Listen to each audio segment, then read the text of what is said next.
આ પહેલાં 1984માં wing commander Rakesh Sharma ભારતથી ગયા હતા અને હવે શુભાંશુ શુક્લ 41 વર્ષ પછી અવકાશમાં ગયા.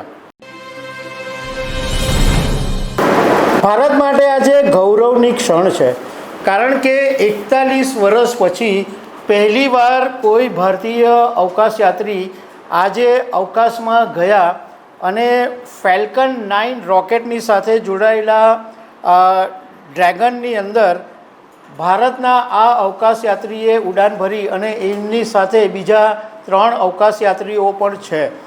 તો આના વિશે હું તમારી સાથે વાત કરીશ. મારું નામ રાજેશ શાહ છે અને તમે જોઈ રહ્યા છો ગુજરાતના સૌથી મોટા ડિજિટલ ન્યૂઝ પ્લેટફોર્મ ખબરછે.com. ભારત માટે આજે ગૌરવની ક્ષણ એટલા માટે છે કે શુભાંશુ શુક્લ XOM-4 યાનની અંદર આજે અવકાશમાં ગયા અને ભારતીય સમય મુજબ 12 વાગ્યે એમનું જે વિમાન છે એણે ઉડાન ભર્યું અને આવતીકાલે સાંજે 4:30 વાગે 28 કલાક પછી ઇન્ટરનેશનલ સ્પેસ સ્ટેશન ઉપર પહોંચશે. હવે એમની સાથે જે અવકાશયાત્રીઓ છે એમાં એક તો શુભાંશુ શુક્લા જે મુખ્ય પાયલોટ છે અને બીજા પેગી વિટસન છે, ટિબોર કાપુ છે અને સ્લાવોસ ઉઝનાસ્કી છે. આ 4 અવકાશયાત્રીઓ અવકાશમાં ગયા છે. હવે શુભાંશુ શુક્લા વિશે થોડીક માહિતી તમને આપું તો શુભાંશુ ભારતીય વાયુસેનાના ગ્રુપ કેપ્ટન છે અને ઈસરોના અવકાશયાત્રી છે. નાસા અને ઈસરો વચ્ચે એક એગ્રીમેન્ટ થયું હતું અને એમાં ઈસરોના અવકાશયાત્રી તરીકે શુભાંશુ શુક્લની પસંદગી કરવામાં આવી અને 41 વર્ષ પછી શુભાંશુ શુક્લ ગયા.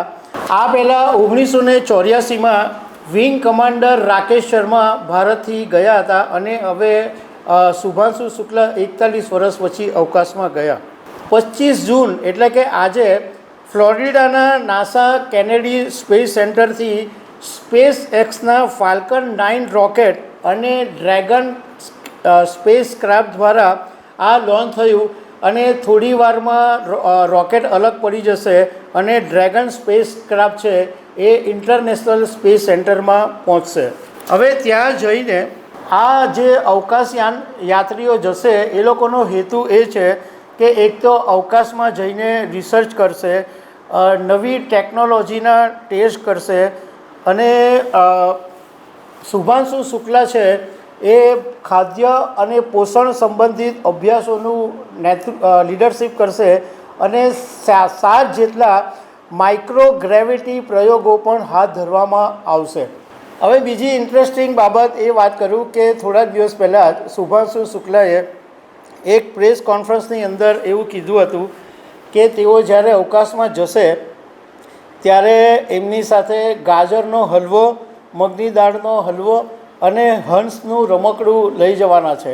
તો એવી આશા રાખીએ કે શુભાંશુ શુક્લ ગાજરનો હલવો અને મગની દાળનો હલવો લઈ જશે. એમણે સાથે એમ પણ કીધું હતું કે મારા જે સાથી અવકાશયાત્રીઓ છે એમની સાથે હું આ ભારતીય વાનગી પણ શેર કરવાનો છું. આ શુભાંશુ શુક્લા છે એ મૂળ ઉત્તર પ્રદેશના લખનૌના છે અને એમણે આ અવકાશમાં જતાં પહેલાં રશિયાના ચુરી ગાગરીન કોસ્મોનેટ ટ્રેનિંગ સેન્ટરની અંદર 1 વર્ષની સખત તાલીમ લીધી હતી અને એ પછી હવે તેઓ અવકાશ યાત્રામાં જવા માટે સફળ થયા છે. આપણે આશા રાખીએ કે આ જે મિશન છે એ સફળ થાય.